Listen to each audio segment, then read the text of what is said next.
Un nouveau duo de l'innovation avec Caviartech Michel Ruiz Bonjour. et monsieur le deux. maire de Néant-sur-Yvel, monsieur Philippe Louapre, pour nous parler d'un projet de réalité augmentée autour d'une mythique table ronde. Tu commences? Je te laisse commencer? Ouais. Allô, allô. 1, 2. Oui. Bon, on commence. Allez. Bon, on va vous parler, comme l'indique le titre, de la manière dont on a réussi à associer finalement trois parties qui sont l'art, la culture et la technologie autour d'un projet qui peut vous paraître somme toute très très simple parce que vous en avez toujours entendu parler, mais qui jusqu'à présent n'existait pas. Nous, on vient de Bretagne. On est les irréductibles gaulois, vous savez, dans le petit village.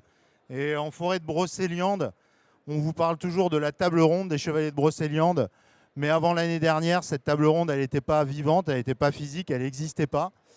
Et grâce à la volonté d'une association, l'association Les Nouveaux Chevaliers de Brocéliande, représentée ici par Philippe, eh ben on a installé cette table et il a fallu y associer finalement le digital pour animer, et on va vous expliquer comment on l'a fait. Donc je te laisse présenter, Philippe, la raison pour laquelle on a d'abord installé une table. Ouais, bonjour à tous. Donc, je suis le maire de Néant-sur-Yvel et je suis à l'orée de la forêt de Brocéliande. Et on a un rôle à jouer, c'est déjà la protection de la forêt, la protection des sites par le surpiétinement et la protection des incendies. Et donc, on a fondé une association et on s'est aperçu que sur le massif de Brocéliande, la table ronde n'existait pas. D'ailleurs, elle n'existe pas en France. Il n'y en a qu'une seule qui existe. Elle existe comme en Écosse. Et donc, on a travaillé avec un artiste sur le sujet. Et on a décidé de faire une table ronde. Je ne sais pas si on a la photo de cette table. Une table ronde qui fait 6 mètres de diamètre, où on va mettre 11 chevaliers. 11 chevaliers, voilà la table, qui a été inaugurée au mois de septembre. On va mettre 11 chevaliers avec un siège dit périlleux, c'est-à-dire c'est le chevalier qui est toujours à la quête du Graal, qui n'a pas trouvé le Graal. Et donc là, on a lancé ce projet. Là, il y a Arthur qui est installé. Il y a 2 autres chevaliers qui sont en train de se faire sculpter, en train de prendre vie. Il y en aura un autre au mois de septembre. Et tout ça demande énormément de soutien financier.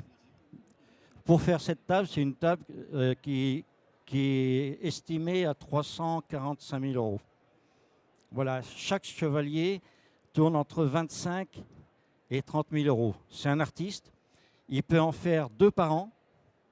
2 par an. Ce sont des chevaliers qui font 2 mètres de haut. Et donc, on a réussi à avoir le soutien du Conseil régional de Bretagne, du département du Morbihan, des communautés de communes qui se sont aperçues que c'était d'un intérêt primordial pour la forêt, parce que la forêt est fréquentée sur Pimpon, tout le sud. Et le but aussi de cette opération, c'est de faire connaître le sud de la forêt, c'est-à-dire sur Ploermel, sur tout ce qu'il y a à côté. Et donc, refaire sortir les touristes qui sont dans la forêt, qui sont en train de faire un surpiétinement, les faire sortir par le sud de la forêt. Voilà. Donc, en fait, là où on s'est dit qu'il y avait une vraie possibilité de digitalisation, c'est qu'aujourd'hui, vous avez des sites touristiques. Il y a énormément de sites touristiques, des œuvres magistrales, comme c'est le cas pour cette table, finalement, qui sont à un endroit, mais vous n'avez pas de guide, vous n'avez pas d'infrastructure, c'est pas piloté. Et en fait, quand les gens arrivent, à part prendre une photo, ils ne font pas grand-chose. Donc on s'est dit qu'on allait utiliser, nous on est Caviartech, on a une boîte qui est spécialisée dans l'AR, la réalité augmentée, et on s'est dit qu'on allait inventer avec l'association un scénario qui permet finalement d'inspirer les gens à venir voir la table et de vivre une aventure directement quand ils sont sur place. Et en fait, c'est passé par une réflexion et on s'est dit, ben, ok, qu'est-ce qu'on aimerait? C'est la première chose, c'est que quand on est au niveau de la table, on aimerait voir un chevalier en vrai, en fait. Et ça, la réalité augmentée, elle permet de faire ça. C'est-à-dire que, en gros, je viens me mettre à côté de la table, je prends mon téléphone, je scanne le sol, je fais apparaître un chevalier. Mon chevalier est en action. Je peux me faire prendre en photo ou filmer à côté d'un vrai chevalier, finalement, et à côté de la table. Donc ça, c'est le côté vraiment vivant. La deuxième chose, comme l'a dit Philippe tout à l'heure, c'est qu'on a un siège périlleux. C'est-à-dire qu'il y a la fameuse quête du Graal. Et on s'est dit qu'il fallait qu'il y ait absolument un parcours ludique. Donc on a un système que nous on appelle la téléportation, qu'on a fait avec Caviar, ça s'appelle Caviar Gate. C'est le principe de poser une porte au sol. Donc j'ai fait volontairement, j'ai pas mis de vidéo, parce que si je vous montre une vidéo, vous allez regarder, vous allez faire voir. Mais je vous inviterai vraiment à venir au stand, télécharger l'application. Aujourd'hui, on a plus de 20 téléchargements de l'application par jour sur place. C'est-à-dire que tous les gens qui viennent, ils voient le panneau, ils téléchargent et ils testent. Parce que quand vous allez tester, vous allez voir une porte monumentale de 3 mètres de haut devant vous, que vous allez avancer, que vous allez vous retrouver dans une lande écossaise et qu'on va vous poser des questions sur la légende du Graal, vous allez voir que l'impression, elle est complètement différente. Donc le but, c'était finalement de les faire jouer. Ensuite, c'est un attrait touristique, c'est-à-dire que quand vous arrivez à un point, eh bien, il faut proposer des activités. C'est-à-dire c'est gérer les flux de visiteurs et dire bah, attendez, maintenant vous avez vu la table, vous pouvez aller voir ça, ça, ça, etc. Donc on a profité d'un outil de l'État qui est fantastique, qui s'appelle Data Tourisme, vous connaissez peut-être, DataGouv, et on a intégré le flux de l'ensemble des opérateurs touristiques de la région. Ça veut dire que ça va du château à visiter à côté, jusqu'au restaurant, etc. Et les gens, quand ils sont sur place, eh ben, ils continuent finalement l'aventure. Bien évidemment, une boutique. Et puis, on va dire que c'est cerise sur le gâteau. C'est finalement, c'est la capacité à parler à Merlin. Parce qu'au centre de la forêt de Brocéliande, bah, c'est quand même la légende de Merlin. Donc, vous allez à un bouton, vous allez appuyer et vous allez voir Merlin l'Enchanteur qui apparaît devant vous et vous allez pouvoir lui poser des questions. Donc ça on trouve qu'aujourd'hui, on se rend compte que les gens passent du temps, ils interagissent, et ils interagissent avec le téléphone finalement, avec l'environnement, mais ils ne touchent pas la table. Sur la table, elle est sous surveillance, ils sont autour, ils regardent. Donc en fait, c'est une nouvelle interaction. C'est la première fois qu'on arrive finalement à mêler, parce qu'aujourd'hui, on parle beaucoup de Web3, on vous parle beaucoup de métaverse, d'univers lointain. Nous, on est dans le concret. Aujourd'hui, on vit une aventure à côté d'un monument, on fait vivre ce monument et on fait vivre une réelle expérience. Donc ça, c'était vraiment, vraiment important. Bien évidemment, en français et en anglais.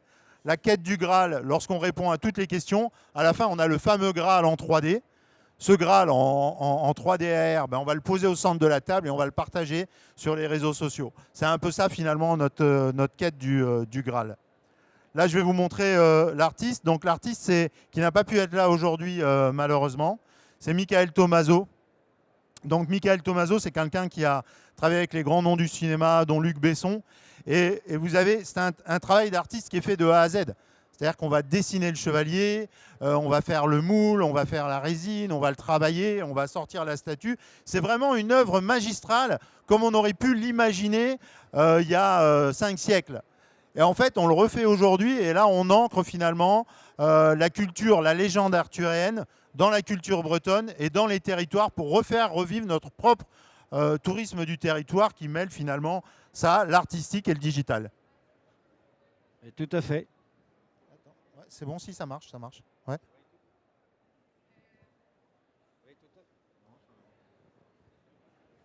Oui, tout à fait. Et je voudrais appuyer un petit peu Michel en disant que c'est un site qui est fait dans un centre-bourg, sur un espèce de dôme où il y a des grands chênes et des grands sapins. Et c'est un site qui est ouvert à tout le monde. Il n'y a pas d'entrée payante, c'est gratuit. Et donc, l'intérêt aussi de Caviar, c'est de pouvoir présenter le projet au public sans avoir de guide, sans avoir de gens qui sont là. Parce que bon, on est une petite association, on n'a pas les moyens encore d'avoir une structure complète. Et donc, grâce à ce qu'il a fait là, ça nous permet, les gens ont juste à scanner le QR code et ils ont toute la vie de la table ronde. Et d'ailleurs, si vous allez sur leur stand, là, vous allez pouvoir scanner et vous retrouver, si vous voulez, avec des chevaliers tout de suite à côté de vous, hein. Vous allez voir, c'est quelque chose de magnifique. Voilà. Mais en tout cas, nous, c'est un projet qui nous tenait à cœur parce que pour nous, ça représente vraiment... Pour nous, c'est ça le duo de l'innovation. C'est-à-dire qu'à un moment, on associe finalement l'art, la culture, comme on l'avait écrit là, et puis la technologie. Parce que la technologie, elle soutient la culture, et la culture, elle a besoin finalement aussi d'un apport technologique pour donner cette dimension que recherchent les jeunes aujourd'hui. Ils veulent vivre une expérience. Aujourd'hui, vous mettez un monument, si vous dites juste vous faites une photo, ben voilà quoi, j'ai fait la photo. Et aujourd'hui, pour vous donner un exemple en termes de photos, on a des milliers de photos dans notre téléphone, mais vraiment des milliers. C'est exponentiel. C'est-à-dire que récemment, là, j'ai lu un article, enfin dans un livre, ça s'appelle Apocalypse cognitive, et on vous explique que depuis 2 ans, l'homme a créé plus d'informations, plus de data, plus de livres, plus d'images que dans toute l'histoire de l'humanité. Donc à un moment, en fait, nous, c'est une manière aussi de ralentir. On va se poser, on va vivre une expérience, on va regarder, on va partager cette expérience avec les gens autour de nous. Les gens vont utiliser l'application. Ok, ils vont faire des photos de la table, bien évidemment, mais ils vont dynamiser finalement cette partie-là. Et j'ai envie de dire que l'AR aujourd'hui, la réalité augmentée, finalement, c'est comment on va mettre du digital dans notre environnement, le digital au service de l'homme, et non pas l'homme au service du digital dans un métaverse qui, pour l'instant, n'existe pas, ou pour une poignée de privilégiés. Ben, merci beaucoup pour cette présentation. Y a-t-il des questions? Ah, Bonjour. Moi, je voulais savoir, donc cette table elle va être complétée par d'autres chevaliers, et finalement, la réalité augmentée est venue pour compenser peut-être le temps que ça se construise. Est-ce que finalement, une fois que ça sera complet, vous allez plus vous éloigner de la réalité augmentée, ou est-ce que ça viendra toujours enrichir l'expérience? Nous, on a envie que ça enrichisse parce que ce qu'on veut, c'est aller plus loin dans les expériences. Je vais vous donner un exemple. Aujourd'hui, vous pouvez poser une question à Merlin. C'est-à-dire qu'on a mis un chatbot, Merlin vous parle, vous allez tapoter sur votre clavier, vous allez envoyer une question, on va vous répondre. Aujourd'hui, on a des moteurs d'intelligence artificielle comme GPT-2 ou GPT-3, mais GPT-2. Donc l'idée, c'est de se dire, ben, vous voyez, Merlin, vous lui parlez, vous avez une base de données sur la légende arthurienne, complète, ça peut représenter l'équivalent de plusieurs livres, et quand vous allez poser une question à l'oral, l'intelligence artificielle va vous répondre. Et là, c'est Merlin en réalité augmentée qui vous répond. Et là, on rentre dans une interaction qu'on doit développer, qui se rapproche beaucoup de la recherche et finalement du guide augmenté. Parce qu'on va aller vers le guide augmenté, on va aller vers l'assistant personnel, on va aller vers ces choses-là. Donc nous, on veut y aller, mais en donnant du sens. Et en fait, finalement, le guide augmenté, c'est celui qui va soutenir le projet quelque part. Oui, tout à fait. Et je voudrais compléter aussi en disant que sur les chevaliers, chaque chevalier aura son QR code. Et dessus, il y aura toute sa vie. Il y aura toute sa vie qui sera dessus et donc vous pourrez après la faire partager. Surtout qu'en plus, les chevaliers, ce sont pratiques. Il y en a beaucoup qui sont des cousins, qui sont des Une histoire incroyable. Histoire incroyable sur les chevaliers. Voilà. Et là, les prochains, d'ailleurs, c'est Perceval. Alors, c'est Perceval qui seront mis au mois de juin. Et il y aura Gauvin qui sera mis au mois de septembre. Voilà. Donc là, en fait, finalement, Camelot, il existe vraiment et il est à Néant-sur-Yvel. Hein, c'est pas loin d'ici. Vous prenez, voilà, vous faites Paris-Rennes 1h30. d'autres petites questions, une petite dernière question. Bonjour. Bonjour. Je me demandais en fait sur place, du coup vous parliez de QR code, donc il y a plusieurs, on va dire, par statut, il y a un QR code par statut, c'est ça? Oui. Et ensuite, est-ce qu'il va y avoir un grand panonceau pour expliquer un peu le fonctionnement, comment on télécharge l'application? C'est déjà le cas, ouais. C'est Ouais. déjà le cas. C'est déjà le cas. C'est-à-dire qu'aujourd'hui, en fait, une des particularités aujourd'hui, c'est que les visiteurs sont totalement autonomes. C'est-à-dire qu'ils arrivent, ils ont un panneau qui leur explique. On leur dit voilà le monument, ça a été sculpté par Michael Tomaso. C'est l'association Les Nouveaux Chevaliers de Brocéliande qui s'est occupée du projet. Et tout de suite, on les invite à scanner, télécharger l'application. Et ensuite, une fois qu'ils sont dans l'application, ils sont guidés et ils commencent l'expérience qui finalement est très naturelle. Parce que voilà, rencontrer les chevaliers, c'est un bouton, j'appuie, je scanne le sol, le chevalier apparaît. Je peux me prendre en photo, relever le défi, j'ai une porte qui apparaît, j'avance, il y a marqué avancer, j'avance, je me retrouve dans un autre environnement. Et ce qui est intéressant aussi, c'est que finalement, les gens, quand ils testent l'application chez eux, on a voulu volontairement ne pas la limiter à la géolocalisation.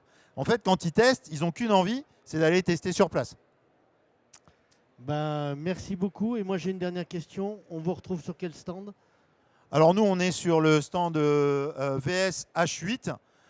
Donc on est avec le French Event Booster. On est sur le stand de l'incubateur French Event Booster. Vous venez nous voir, on vous fait une démonstration des nouveaux chevaliers de Brocéliande. C'est une des premières fois dans les projets qu'on a regardés où vous avez vraiment un projet qui associe l'AR directement à un lieu touristique dans un mode complet en fait, à 360. Et moi, j'ai une question. Une fois qu'on est à Rennes, on fait comment après? À Rennes, Pour descendre dans la forêt et aller à Néant-sur-Yvel. vous prenez la direction de la forêt de Brocéliande, la Voilà. route, la direction de Vannes, vous vous arrêtez sur Pleuhermel, la forêt de Brocéliande est juste au nord de Pleuhermel. Bah, Prenez parfait. Pimpon. Parfait. Bah, merci beaucoup. Merci de nous Et avoir reçus. Merci. À bientôt. Merci de nous avoir reçus.